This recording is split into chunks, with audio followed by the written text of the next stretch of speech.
Okay. ఏం బా మా బావకు హ్యాపీ బర్త్డే బావా, many many happy returns of the day. God bless you బా. మా జర్నీ వర్ణనాతీతమైన జర్నీ. అసలు నేను ఒక షూటింగ్కి వెళ్ళాను. బిగినింగ్లో నేను ఉద్యోగిగా వచ్చాను హైదరాబాదు. ఆ షూటింగ్లో పరిగెత్తమన్నారు, పరిగెత్తాను. చే అటు కదా ఇటు అన్నారు. ఛే, వాట్ ఈస్ దిస్? నేను ఒక ఆఫీసర్ ఉద్యోగం చేసుకుంటూ ఏహే ఈ సినిమాలో దేవదు, నో నో యాక్టింగ్ అని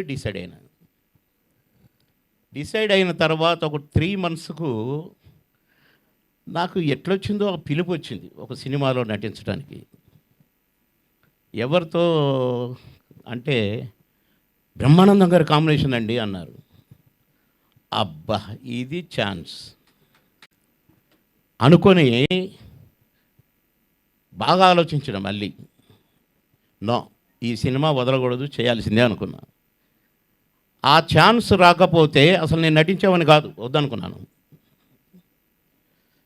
సరదాగా నాటకాలు వేసేది, స్టూడెంట్గా బయట నాటకాలు వేసేది, ఓకే అనుకున్నాను. కానీ ఆ సినిమాలో నేను నటించకపోతే అసలు నేను స్టార్ని అయ్యేవాడినే కాదు. అది మా భావన కలిసిన రోజున, ఆ రోజు షూటింగ్లో బ్రహ్మానందం గారు అని మాట్లాడాను. ఇవాళ ధైర్యంగా భావాన్ని పిలుచుకుంటున్నాను. ఏ పనికొస్తాడులే అని మా చెల్లెని ఇచ్చాను. సరే ఓకే, పర్వాలేదు బావా.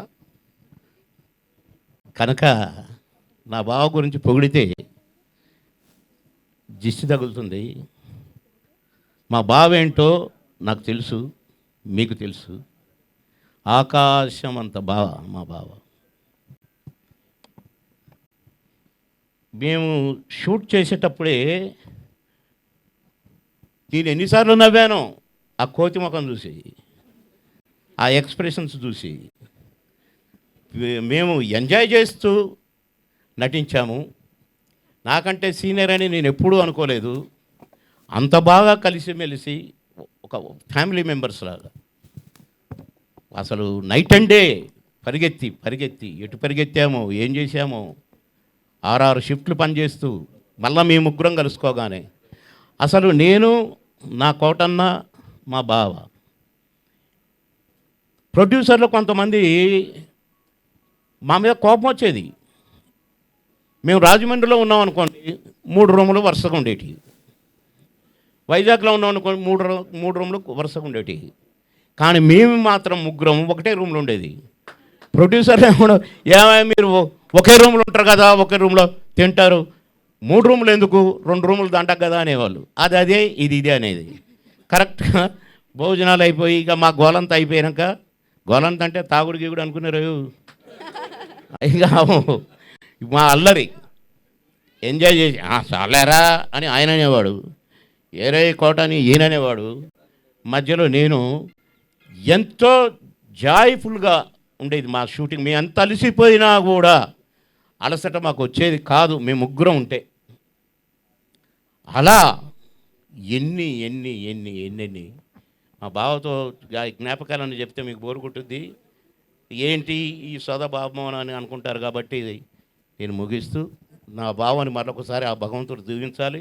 నిండు నూరేళ్ళు నా బావ, నా చెల్లి నిండు నూరేళ్ళుండి ఇంకా ఎందరికో ఆదర్శంగా మా బావ 100కు పైనే జీవించాలి, ఆయురారోగ్యాలతో ఉండాలి అని కోరుకుంటూ సెలవు తీసుకుంటున్నాను. నమస్కారం.